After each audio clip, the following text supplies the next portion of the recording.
Hello दोस्तों, कैसे हैं आप सब लोग। आशा करती हूँ अच्छी होंगी। हमारी आज की कहानी का नाम है छलावा। उत्कर्ष जैसे ही घर में घुसा उसे जोर जोर से बोलने की आवाज़ सुनाई दी। वह वही ठिठक कर सुनने लगा।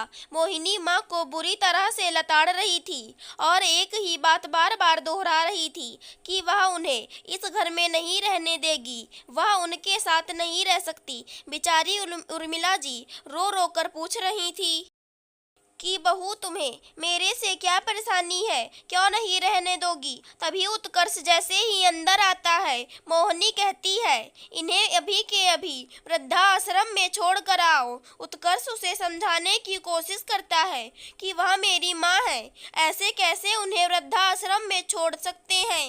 मोहिनी, मैं कुछ नहीं जानती, जल्दी से जल्दी इनकी वहाँ व्यवस्था कर दो। उत्कर्ष, हाँ कुछ समय तो दो। मोहिनी शांत होती है और चाय बनाने चल देती है। उत्कर्ष मन ही मन बहुत दुखी हो रहा था कि जिस माँ ने पिता के ना रहने पर माँ बाप दोनों का फर्ज निभाया, मुझे पाल पोस कर इतना बड़ा किया, पढ़ा लिखा कर इस काबिल बनाया कि आज मैं अपने पैरों पर खड़ा हूँ, अपना परिवार पालने में सक्षम हूँ, तो माँ को इस उम्र में परायों के बीच कैसे छोड़ दूँ। क्या वे मेरे बिना रह पाएंगी।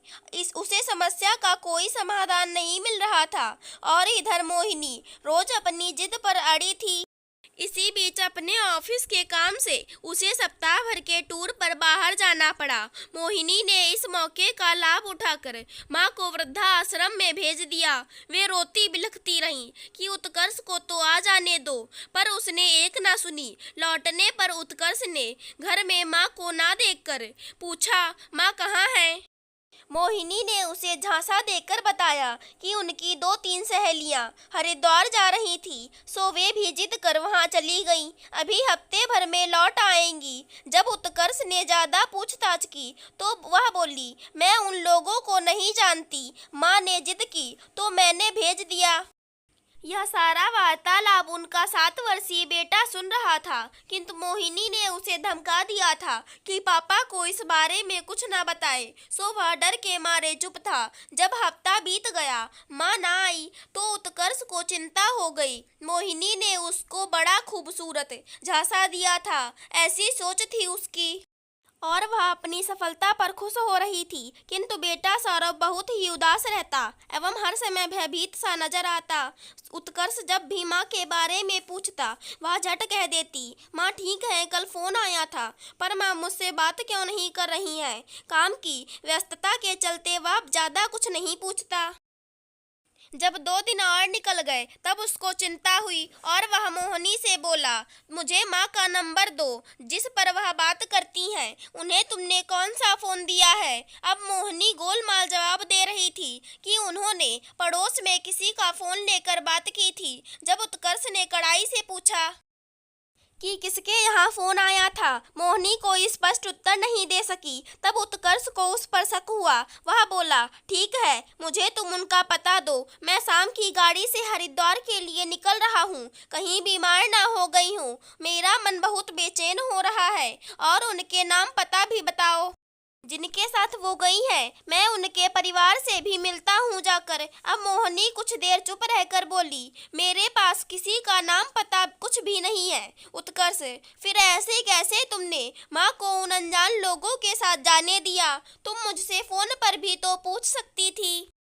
मोहिनी निरुत्तर थी। वह शाम को निकलने की तैयारी करने लगा। सौरभ चुपचाप सब देख सुन रहा था। वह जानता था कि दादी वृद्धाश्रम में है, किंतु माँ के डर से चुप था। जैसे ही उसके पापा घर से बाहर जाने लगे, वह उनके साथ हो लिया। रास्ते में पापा को रोककर उसने पूरी बात बताई कि दादी वृद्धाश्रम में है और मम्मी के डर से मैं चुप था। वह पापा को लेकर वृद्धाश्रम में गया जहां उसकी दादी थी। वहां माँ को बगीचे में उदास बैठा देखकर उत्कर्ष का कलेजा मुंह को आ गया। वह दौड़कर उनके पैरों में गिर गया और फफक फफक कर रोने लगा। सौरभ भी अपनी दादी से लिपट गया। दादी घर चलो, आपके बिना मुझे अच्छा नहीं लगता। माँ मुझे माफ कर दो, सारी गलती मेरी ही है जो मैंने मोहिनी की बातों पर भरोसा किया। अब ऐसा नहीं होगा, ना रहेगा बास, ना बजेगी बांसुरी। आज अभी जाकर मैं उसे उसके घर भेज दूंगा। माँ प्लीज उठो, अपने घर चलो। वह माँ को लेकर घर आ गया। माँ को देखकर मोहिनी अचंभित हो गई कि उत्कर्ष को वृद्धाश्रम का पता कैसे चला। सौरभ के मुस्कुराते चेहरे को देख मोहिनी समझ गई कि यह सब सौरभ का ही करा धरा है। वह सौरभ को चाटा मारने ही वाली थी कि उत्कर्ष ने फुर्ती से उसका हाथ पकड़ लिया और चिल्लाकर बोला, अभी इसी वक्त तुम मेरे घर से चली जाओ। मैं और मेरा बेटा माँ के साथ हंसी खुशी रह लेंगे। अब यहाँ तुम्हारे लिए कोई जगह नहीं है। यह सुन मोहिनी सकते में आ गई, अपने किए की माफी मांगने लगी, किंतु उत्कर्ष ने उसकी एक ना सुनी। तब माँ ने दोनों के बीच दखल दे उत्कर्ष को उसे माफ कर देने के लिए बोला, बेटा घर की बहू को ऐसे नहीं निकालते, उसे क्षमा कर दो। गलती इंसान से ही होती है। उसे एक मौका मेरे और सौरभ के खातिर दे दो। वह तुम्हारे बच्चे की माँ है, तुम्हें नहीं। सभी बच्चों को माँ की जरूरत है। मोहिनी माँ के पैरों में गिर माफी मांग रोने लगी।